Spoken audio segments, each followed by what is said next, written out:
پہلے سمجھیے وہ اتنا خطرناک دشمن ہے، وہ ہمیں دیکھ سکتا ہے، ہم اسے نہیں دیکھ سکتے.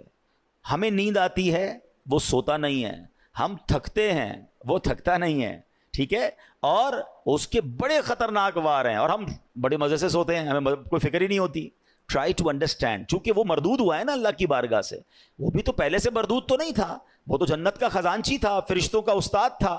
اب اس کی ڈیزائر یہ ہے، وہ یہ چاہتا ہے کہ اگر میں نے جہنم میں جانا ہے تو میں نے باقی مسلمانوں کو بھی لے کے جانا ہے، تو وہ اپنے وار کر رہا ہوتا ہے. اب ذرا اس کے میں آپ کو کیٹیگری بتاتا ہوں کہ وہ مردود کتنا ہے، کتنا شاطر ہے، کتنا مکار ہے، اور وہ چاہتا کیا ہے.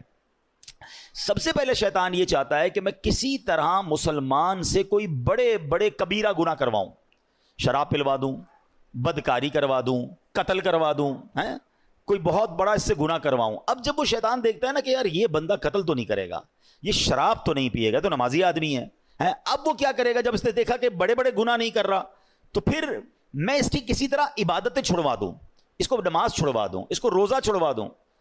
اب شیطان دیکھتا ہے نہیں، نماز بھی نہیں چھوڑ رہا ہے، نمازیں بھی پڑھ رہا ہے، روزے بھی رکھ رہا ہے، یہ مایوس نہیں ہوتا. پھر کیا کرے گا؟ چلو کم از کم اس کی جماعت چھڑوا دوں، فرض پڑھ رہا ہے نا، جماعت سے نہ پڑھے تاکہ اس کا ثواب کم ہو جائے. اچھا اب دیکھے گا کہ بندہ ہے بڑا پکا نمازی، اس کے نفل چھڑوا دو.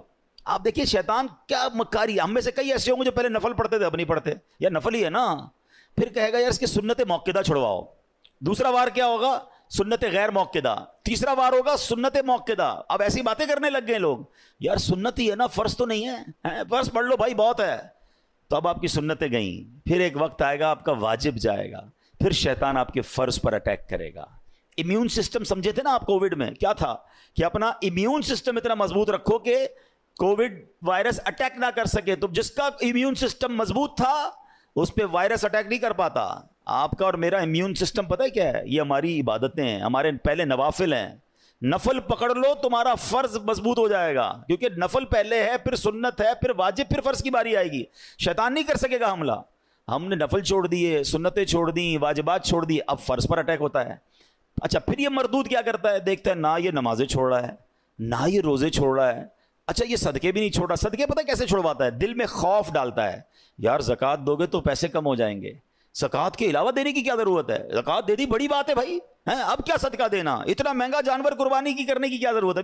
سمجھیں اس کے واروں کو. اچھا اس جا ہے نا بڑی خطرناک بات کہ میں نے روزے بھی رکھے، میں نے نمازیں بھی پڑھی، میں نے تراویحیں بھی پڑھی، میں نے صدقہ بھی دیا، میں جناب عبادت بھی کروں اور اس کے بعد میری عبادت بھی ضائع ہو جائے. یہ کتنی خطرناک بات ہے. مگر اس ویپن کو، شیطان کے اس چال کو کوئی سمجھنے کے لیے تیار نہیں ہے.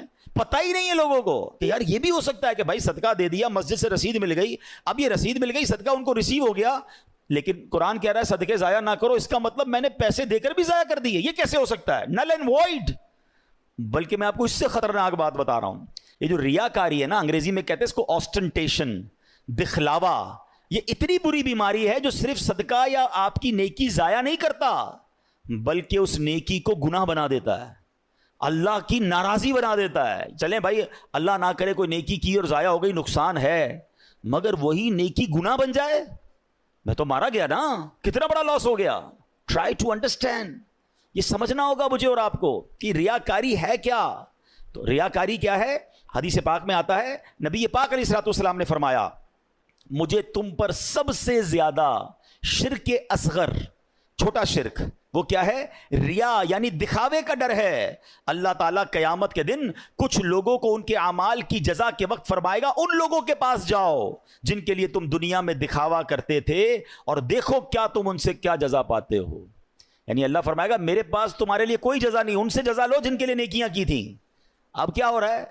نماز پڑھی سب کو بتانا ہے، روزے رکھے سب کو بتانا ہے، قرآن پڑھا سب کو بتانا ہے، حج پہ گئے سب کو بتانا ہے.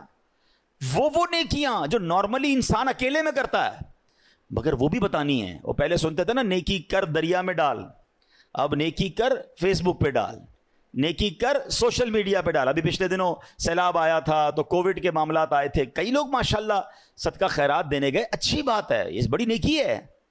مگر آپ نے تماشے بھی دیکھے ہوں گے کہ ایک ایک آٹے کے بورے پر 5 بندے کھڑے ہو کر اس غریب کے ساتھ سیلفی کھنچوا رہے ہیں. اب بتاؤ نا اس غریب کی غربت کا اور کتنا مذاق اڑانا ہے. قرآن کہہ رہا ہے اے ایمان والو، احسان جتا کر، تکلیف پہنچا کر صدقے ضائع نہ کرنا.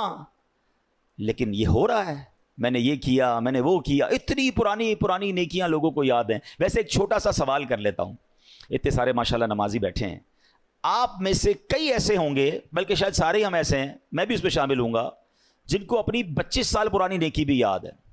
1990 میں کوئی حج پہ گیا ہوگا، اس کو وہ بھی یاد ہے، 1980 میں عمرہ کیا ہوگا تو وہ بھی یاد ہے، بچپن میں کوئی قرآن پاک ختم کیا ہوگا وہ بھی یاد ہے۔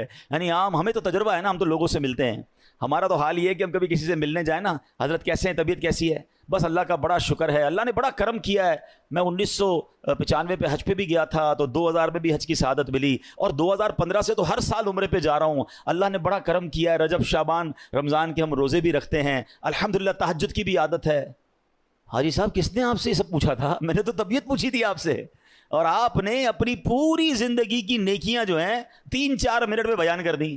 اچھا ہمت نہیں ہوتی کہنے کی، لیکن چلے آج کہہ دیتا ہوں کہ جناب آپ کو 2004 والا حج یاد ہے، آپ کو پچھلے 10 سال پرانے عمرے یاد ہیں، کل جھوٹ بولا تھا وہ یاد ہے، آج صبح آپ نے موبائل میں کچھ حرام دیکھا تھا وہ یاد ہے، یعنی 15 سال پرانی نیکی یاد ہے، گناہ یاد نہیں ہے۔